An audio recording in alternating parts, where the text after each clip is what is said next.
Está no ar o resumo da semana. HP de volta do Chile, você já viu na semana passada. E hoje ele vai comentar os campeonatos estaduais. Por mais que teve feriado, rolaram os campeonatos estaduais. Vamos começar lá com o Rio de Janeiro, o campeonato fluminense.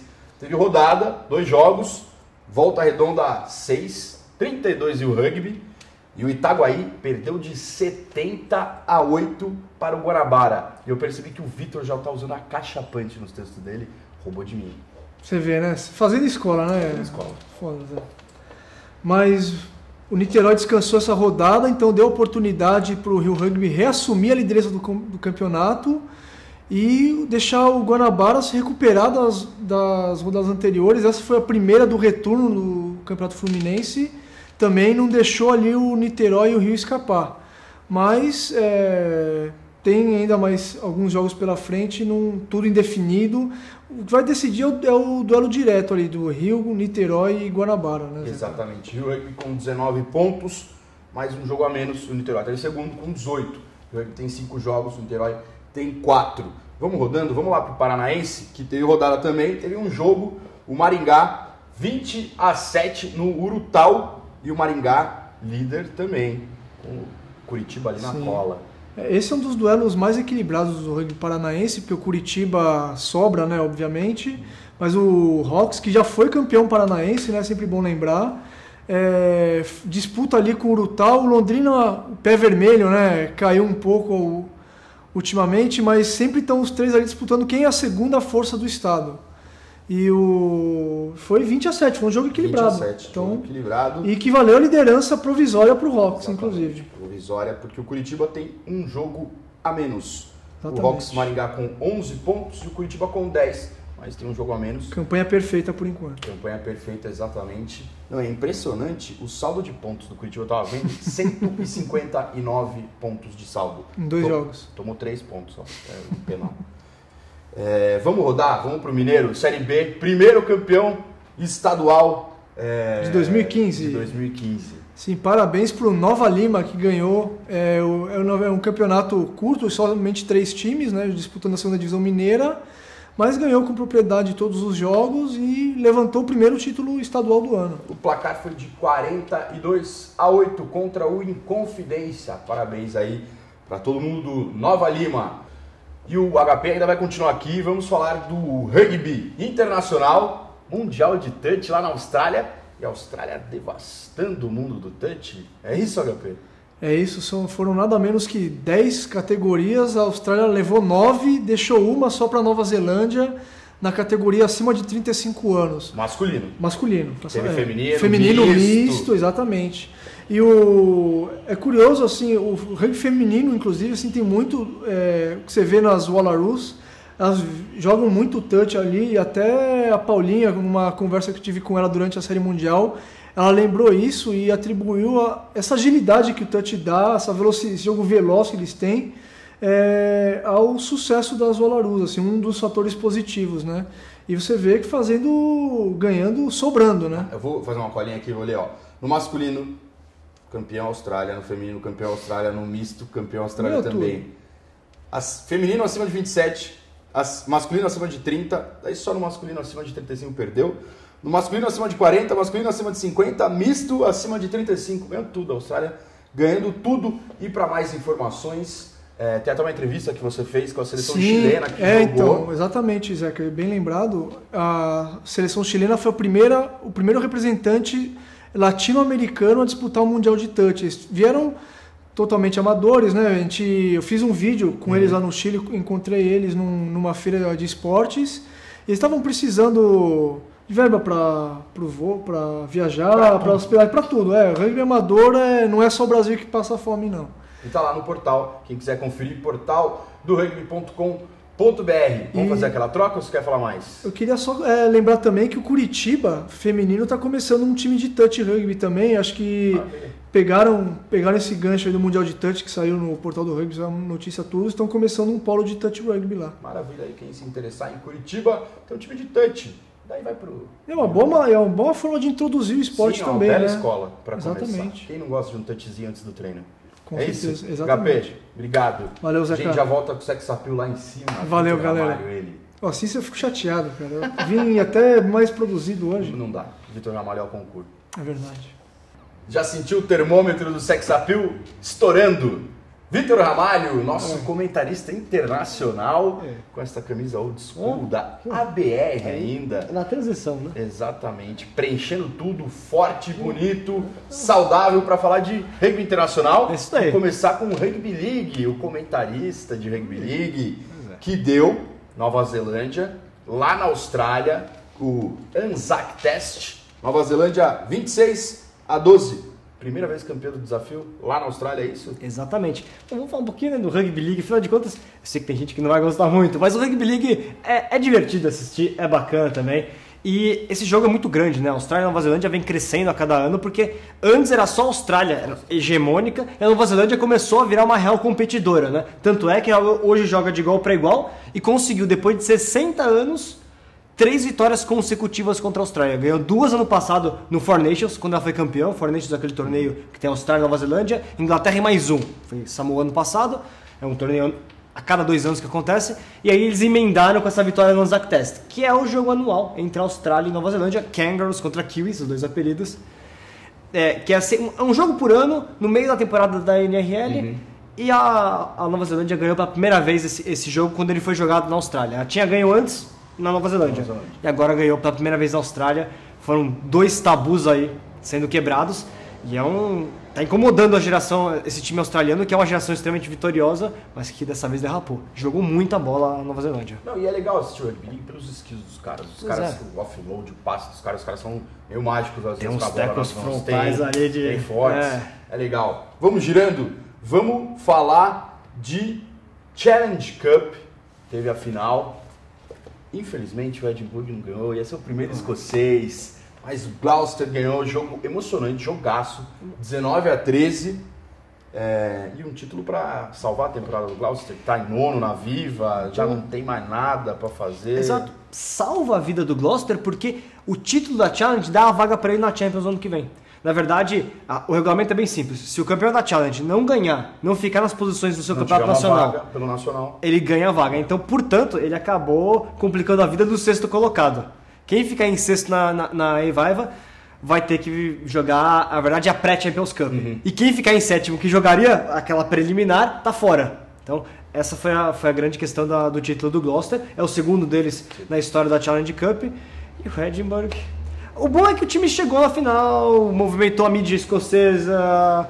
Tem um bom jogador lá, o Hidalgo Klein, ótimo jogador, fez um partidaço, só que não conseguiram dar aquele passo adiante. O Tim Visser jogando muito bem também, junto com o Doug Fife, enfim. Uma boa linha envolvente do Edinburgh, mas o Gloucester matou o jogo também com uma linha envolvente, um jogo de 2 linhas muito boas. O Johnny Bay junto com o Billy 12-3 jogaram muita bola e garantiu a vitória, né?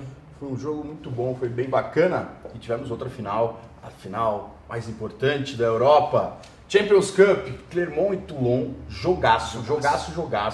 Muita gente deve ter acompanhado. 24-18, Toulon tricampeão. O Clermont, aquele meio Vasco da Gama, né? Mas o Vasco ganhou no futebol, é o eterno vice. É verdade. Mas, jogaço. Clermont até assustou. A gente tinha apostado no Clermont porque estava jogando muito. Pois é. Mas nas horas decisivas ali, nos minutos decisivos de meio para final do jogo, perdeu. Porque começou bem o primeiro tempo, o segundo começou melhor. Nos 2 começos das etapas, mas não deu. O Clermont, de novo, né? Mais uma vez ele chega numa final e perde a segunda consecutiva. Segunda consecutiva não, né? Segunda em 3 anos. Que ele perde pro Toulon, por acaso, a final da Champions. No francês ele tem aquela estatística medonha, né? 10 primeiras finais que ele jogou, ele perdeu. Ele só ganhou a 11ª final que ele disputou. Ou seja, tem só um título francês, né? Muita gente, o Clermont é enorme, mas na hora que chega na final... Aliás, eu vi entrevistas com os torcedores depois, deu dó. Os torcedores... Chateados. Não, arrasados, completamente em choque. Alguns deles falando que a torcida é melhor que o time. O que é verdade, porque a torcida... Não, na verdade é porque o time é muito bom, mas na hora H não vence. Decidir. E a torcida do Clermont talvez seja a mais fanática da França. Você viu o jeito que eles torcem, é sensacional. Mas enfim, infelizmente perdeu. Infelizmente, porque a gente viu também a história, né? Os dois. A gente viu o Toulon, primeiro time na história da Champions / Heineken Cup. a ganhar 3 vezes consecutivas. Nunca ninguém ganhou 3 em seguida, ele ganhou agora, se iguala ao Leinster, que é tricampeão, fica um título do Toulouse, e quem diz que eles não vão ganhar ano que vem de novo e igualar o Toulouse, que é o maior campeão? Tem reforço já para a temporada que vem. Vários reforços para a temporada que vem. E além dos 2 traizaços que teve no jogo, teve o trais daquele...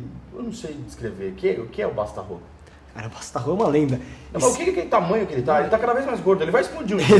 Um dia ele vai jogar de pilar. Vai, Chegará o dia que veremos Bastarro formando um escuro. Certeza. Ele tá enorme de gordo, cara. Mas tem um traizaço. Joga demais. Joga muito, cara. Não dá pra entender. Finais seguidas de Copa Europeia. E um cara de 5 seguidas, ele vai lá. Nitidamente fora de forma. É nítido. É nítido. Até por isso ele tá no banco da França. É nítido que ele tá fora de forma. Mas joga muito. Mas aí coloca dúvida no... Não, você joga muito, não dá pra entender. É igualzinho o Tim Maia e jogando muito. E você vê, né, do lado do Clermont, alguns jogadores aí vacilaram na hora da decisão, né? Eu gostei muito do jogo do Parra até o momento que ele teve que sair. O Ludovic Radosavljevic. É fácil falar isso, né? Fala de novo. Radosavljevic. Ele até foi bem, mas depois no final do jogo também... Assim como o Clermont deu uma sucumbida ali na pressão, o Camilo Lopes, de novo, não fez uma boa partida, enfim. Parece que o Clermont sente a pressão. O Rougerie tem aquela marca, né, de não ganhar título com o Clermont, e é o senhor Clermont, né, porque ele é o grande ídolo da torcida hoje, começou a estar na reserva, etc. Entrou e aí o time também não foi pra frente. Parecia que ia e acabou no fundo, né? Exatamente, parecia que acabou no fundo. Mas é isso. Deu Toulon, tricampeão. É merecido, né? É a era Toulon do rugby mundial. Time galáctico. Exatamente, o time galáctico ganhou. E vamos para outros galácticos. Vamos lá para o Super Rugby, que teve grandes jogos. A gente vai colocar na tela aí para vocês os resultados. Highlanders 48-15 no Sharks, atropelo. Brumbies 10-13 nos Waratahs, jogaço da clássico australiano. Blues 41-24 no Force, que coitado do Force. E coitado do Blues até então, né? Os Hurricanes 29-23 nos Crusaders, que Crusaders não vai. Jogo interessante esse mas aí. Mas não classifica, né? Mas o jogo foi interessante. Não, o jogo foi bom, não, mas não classifica. Os Crusaders eu acho que dessa vez não vai. Mas foi um jogo interessante porque em campo estavam 3 potenciais aberturas dos All Blacks para a Copa do Mundo, né?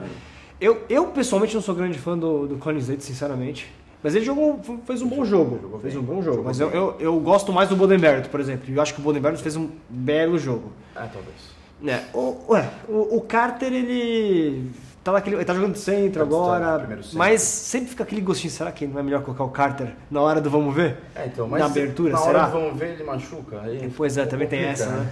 Joga muito, sem o Aaron Cruden.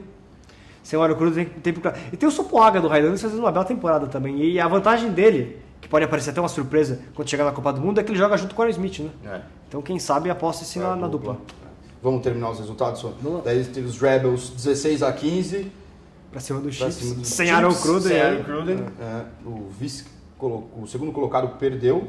O Tiras 25-17 no Stormers. E o Bulls 35-33 no Lions. O Bulls vencendo o clássico e liderando a conferência sul-africana. Foi um jogão esse Bulls e Lions, clássico ali do antigo Transvaal, né? E o Bulls, ele se recuperou de uma derrota pro Stormers e reassumiu a liderança do grupo sul-africano. É um bom time. Pet Van Zyl, o scrum half da equipe, começou jogando muito bem também. Querendo uma vaguinha nos Springboks, foi bem legal o jogo. Sempre muita força física da equipe do Bulls também, então a equipe garantiu um jogo de embate físico contra o Lions, até um pouco favorável à equipe do Bulls.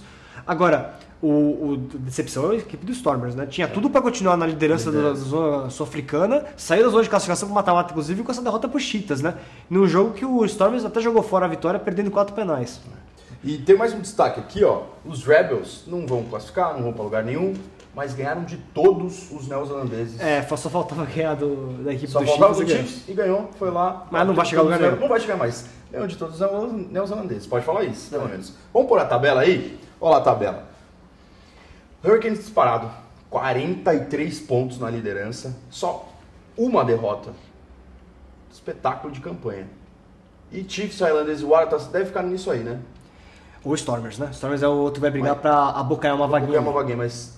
Não, a briga pela classificação são esses 6 mais os Stormers. Só. Eu não vejo o Cruzeiro chegando. Pela campanha que faz. O Lions tá bem, tá ali perto até, mas eu também não confio no Lions. Ninguém confia no Lions. Então, assim, vai ficar entre esses 6, mas o Stormers vai ser isso, na minha opinião. O Sharks faz uma campanha decepcionante, tem um baita de um time. Tá, o Arira fez trás nesse jogo. E tem muita gente machucada. Tem gente machucada.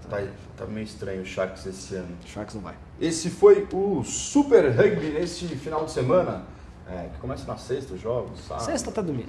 Domingo nem sempre tem jogo, né? Nem sempre tem jogo. Às vezes teve, E no Sul-Americano, o Paraguai lançando o seu estádio novo, lá em Assunção. O Chile foi lá e fez um jogo duro. O Paraguai, 25-35, quase levou. Termina o primeiro tempo ganhando de 22-21. E um destaque que você me deu, o fullback, né? Hugo Chávez. Alerta para o Brasil. O jogo foi bom e liga o alerta para o Brasil aí. Primeiro, legal, parabéns para mim o Paraguai de Rugby, que inaugurou um estádio exclusivo para rugby, muito bacana, 1.500 lugares. Não precisa de mais para agora. Começa com o estádio está do lado do aeroporto, bem localizado. Muito legal a conquista da União Paraguaia. Então, Jacarés tem também o estádio. Os 3 tem agora, né? O Uruguai, que tem o Charrua, o Chile tem o La Reina, que é meio capenga, mas tem. E o Paraguai tem agora lá o Parque Olímpico.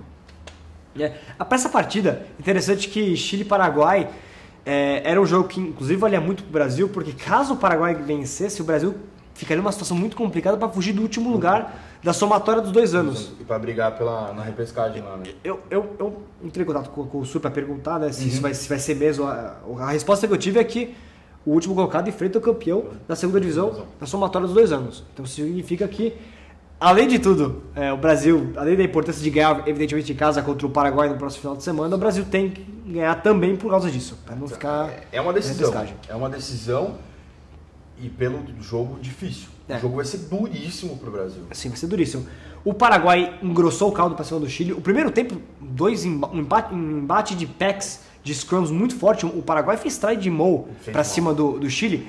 Tá certo que o scrum do Brasil jogou de igual para igual com o scrum do Chile boa parte da partida. Até foi superior em vários momentos. No entanto, o Paraguai mostrou muita força no scrum. E aí é um sinal de alerta. Temos que ficar atentos nessas jogadas. O jogo de chutes do Paraguai foi até interessante também. Você tem um fullback bom. Aí que tá o alerta, né? O Brasil vem jogando muito com chute. Então, e você tem um bom fullback, começa a complicar essa estratégia. Assistindo o jogo, infelizmente a transmissão online caiu muito o tempo todo. Mas enfim, pelo que deu pra observar, é um time que evoluiu bastante, pelo menos com relação àquele time que o Brasil venceu em novembro em São José dos Campos. Pareceu melhor, apesar de boa parte dos jogadores serem os mesmos, né? O técnico Eduardo Acosta, um argentino que jogou para a seleção portuguesa, ele assumiu o lugar do Maurício Rediardo, que era o ex-Puma, que era o técnico do ano passado, e ele parece que está sabendo trabalhar bem com essa equipe, um Paraguai, um time interessante, mas tem um fator que a gente tem que ponderar também, que ele jogou com o apoio da torcida, em casa, jogar no Paraguai é sempre difícil, empolgado com toda a novidade do estádio e tudo mais, então eles deram um sangue a mais ali. Jogando no Brasil, na Serra Gaúcha com frio lá, talvez, eu acredito que o Brasil seja assim. Pra mim, o Brasil é favorito pra partida. Pra mim também, mas é bom ligar o alerta. Tem que ligar o alerta. Tem que entrar muito mais ligado do que entrou naquele jogo contra o Chile. A ideia de que algumas pessoas têm de que o Paraguai já é passado, a gente já tá na frente do Paraguai, Brasil já ganhando. Brasil e Paraguai é Brasil e pronto, não é bem assim. Não é bem assim. O Paraguai não é um time morto, mas de jeito nenhum. Então, tem que tomar cuidado com o time paraguaio. Tem que tomar cuidado. E ao longo da semana o Portal do Rugby vai falar muito desse jogo, vai ter prévia, vai ter análise. E na semana que vem a gente volta para falar como é que foi esse jogo. Vamos tentar trazer algum personagem, não sei se aqui ou por Skype, vamos tentar fazer uma graça aí com algum jogador. Você estará lá em Bento. Então, vai ser uma cobertura bacana. E semana que vem a gente vai falar muito sobre a seleção brasileira, é claro. Esperamos falar com Vitória. Com certeza. E voltaremos a falar dos estaduais e tudo mais. Vitor, é isso? Zaca, isso maravilha. Mesmo. Este foi mais um resumo da semana. Semana que vem tem mais. Até mais.